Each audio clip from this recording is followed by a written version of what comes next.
Onipa okasa onim sa atema oka. Onipa do okasa onim de oka. O me ye popular. Onye famous. Me sidisi karam de sidam yi no. A me sa dwene foforo. Me ma nyina me pede me sidam obi a me ma obi nyi be bitira. Ni na sidisi kakro ya. Sidisi na me adwo be na me. Me wuni me adwo be na me. Eji do be kasa onim de oka. So no kasa na amoa no. Radio you may obi so sidia obi so ayi abla hu na ni na se propra Nti sidisi ka timi sidan. Bla se be na wo kanya. Me na be dim one example. Me chole we. Kokwe no wish ko wasi go.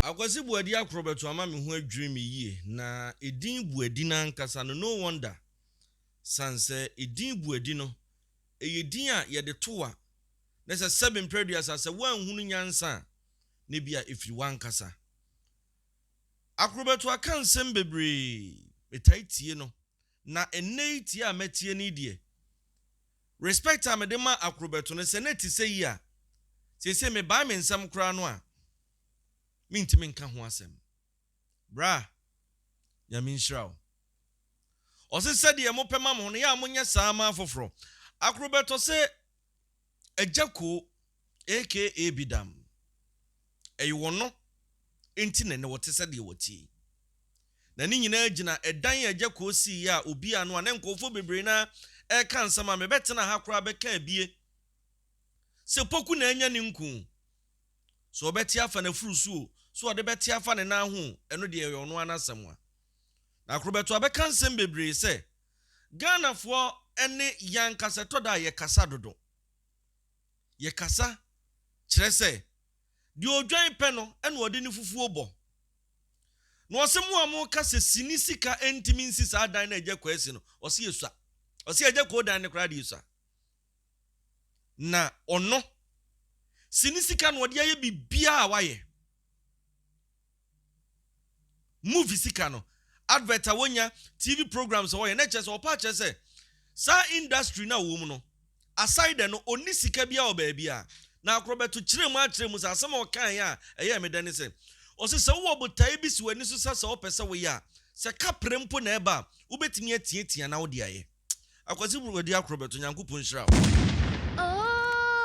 okay me feel you memo ahwe video no na nsem wa ye bra na ka no anu eden na bra na presenter ni busa ne se adenti ena wo de wo sidan a wo mfa meto ho utoka wo mfa meto no wo se da bi enya bone sa na me pe me ho ena nipa ono nso ede ne de be kire ne sa na ono nso pe ne ho enti so obi sidan ana obi toka na ode beto abonten a enya bone na Akrobeto kiremu se osi besi na ne ka bi obeto bia o make sure say Agya Koo di na ni behu ne first presenter ne busa ne sa den eno osi Agya Koo na daroma ene ma me beye ne se de metie na me kai me first car me toye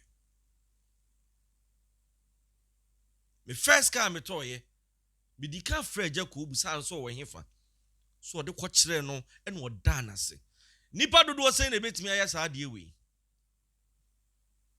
da bia me ka se nipa wa so nsa mu ohunu dwom no ohun sa nipa no yenyina kwa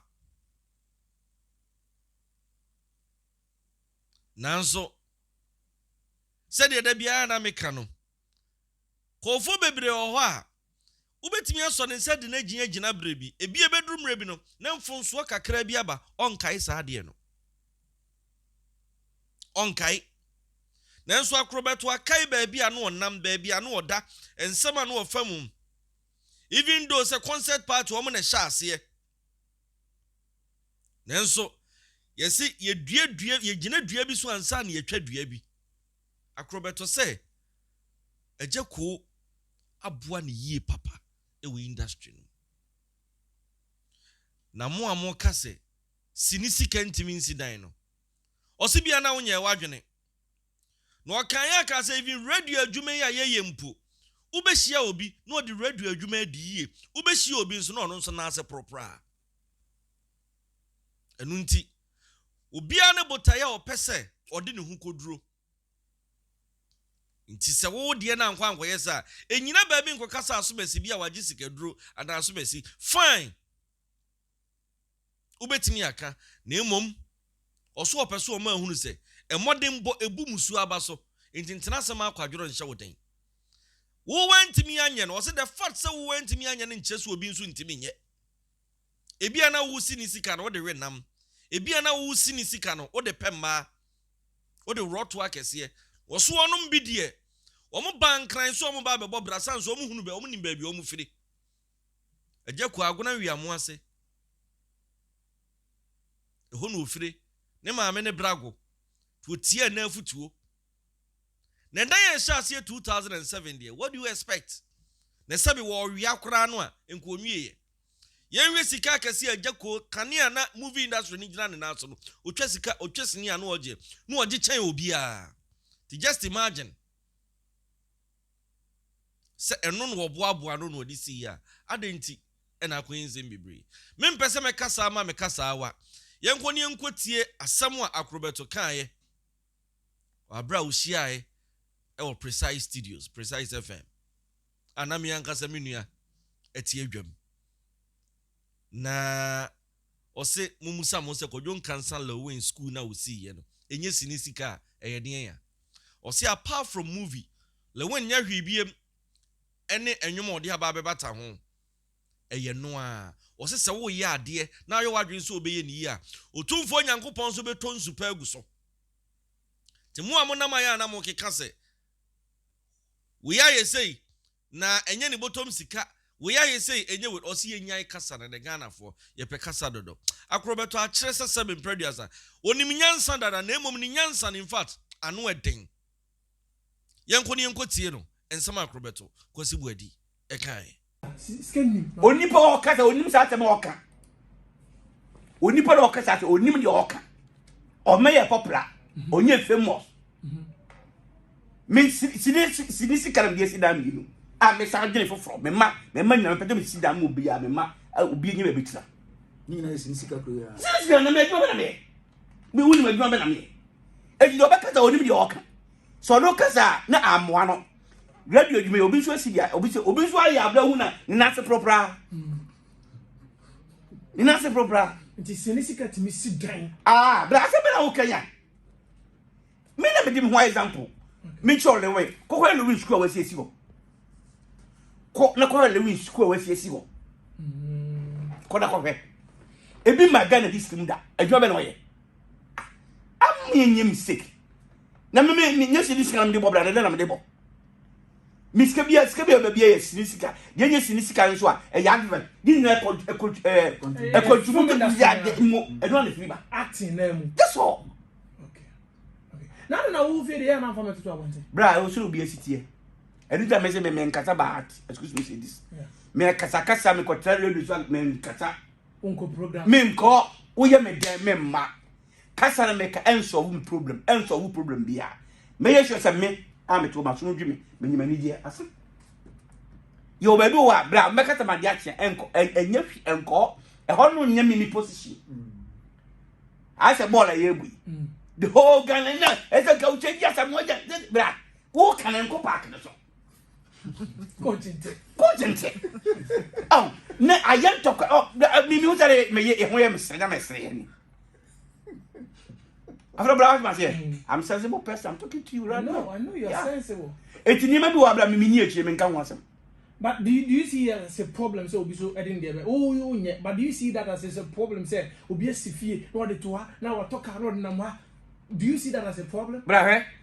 Wo de be fa lo kra picture. Say obi ti fa fo. Dodo na. Me no de si ho. No kasa gufu onu sa no asene.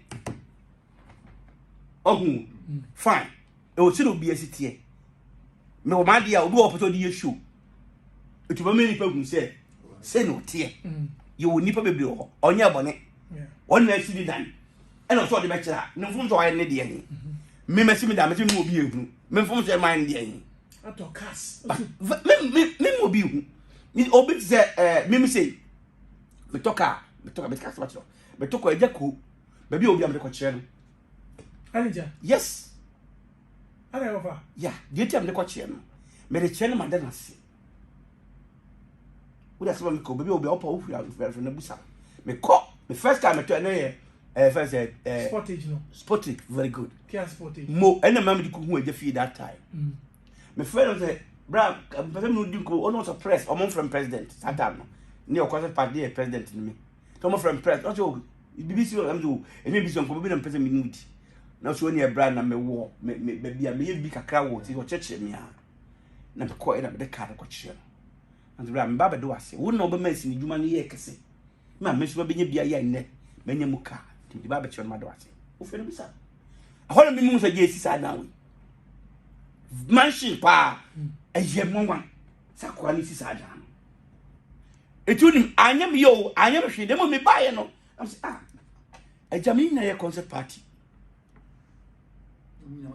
Eni nyina be wuresi hwe edan wo si. Semanyi me wo ampe ba bia me tumi ti beto dache no kofo de ye betwampo ye be ye me. Ampa wo ni Agya Koo ni hwe de wadu. What you say? Obabi me bia no ehwem bi papa fi obi wo. Na mum no omo obi achi say me no no papa bia anya bia onu ni nyankopo asem. Me nka ho asem. The problem no. Agya Koo na ma utimi si fi. Yes. I'm telling the fact. Nti to ka bia na de ko che Yeah, me second venture, me ko che no. O friend obi o baka so. Second venture so me friend no so wo yi. O ten kwanta. Sorry, I think I dance. no, I think I Kwanta was fantastic. Star Junction. Star dancing fantastic. Fantastic. Nem Djka the call. Hey, kwasi. Uka woni enkasi edem woni enkasi etrem woni edem. Ono use at times man. Because woni okay you dem. And bra. Na me de be chiro ma de wase. Because mo na mo asi mo be ekasi. Na me so benye mu mfa so. O ma de omti. Agya men kasa ntianda man kasa ntianda. Na men kasa ntianda. Bra me nyama de bibia sa wo. Eti asem ya ba obi agbre. Eti katra no. Enso wo pro anya he. Do the right thing. The whole free say we are right person. The whole can say phone no. Also won show to our so come what. E show to obi so mbaka de nsia do kuta enye. Okay, case closed. Aha, ani edi juma bi na baba na wie ye ofa kasa papa. And they offer be security because everyone was say offer they no want to car no say me the yes but was show appreciation gratitude go work it do maybe cry no competition wise obitin ka say Akrobeto Agya Koo no go for compare Akrobeto or to car what they need be command and so chere mu cry no They say offer be chere Agya Koo oh yeah me pay say and so still what they need be thank you. Bra. Yes, no, yes, bra. Ain't no, the obi won say, will be a ye to a young for bra. Was the same thing. What's on? It may be a great already to me. Oh, yeah, me day, me kasa. Say, yeah, me fi enia. Me go baby out. Unyam baby ah. Me, I had you see. Me dinner that so. Never said me one papa near me yes, ye be. It me baby and my back. Oh, you're brand ambassador. Thank you. Can say you are a brand ambassador. Yeah, I'm brand ambassador. Oh, why are you?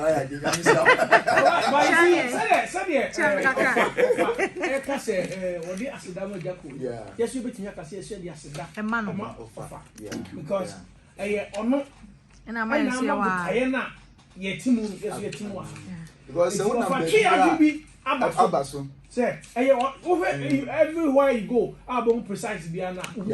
Yeah, so I won't number me say oh more precise. Oh, Akrobeto station, no. Yes. It's yes, I said that every man. Until we are here, learn how to be grateful, learn how to be appreciative. Nah, if I say that in English, and let's go. Immediately. Until we are here, Mawoni and so. Yes. If you always you have to be appreciate what people have done to you, because as you know, always I mention my father, Apostle Joseph. I just mentioned that man. Yes, because he was the person bring me all from my village to Accra to make me how I am right now. You see. You are working here. Yeah. If things go better for you, you will mention our boss. That boat. Blah blah blah blah blah. Now mention Akrobeto, mention that boat. No, Media just say I'm brother ambassador, the person who took his money. Yeah. His money. Yeah. His effort to bring this thing here. Me nim na ebo say beku yanim. Na bibi enfiri moto mma. Na dia enfiri moto mma me try to bia ko banim. O de ko fa say on tutu we ndi. You be na e beku yanim. Thank you, bra. Okay, all right. So do this and let's go. Do the advert and let's go. Quick one and let's go. Hero Palace. Okay.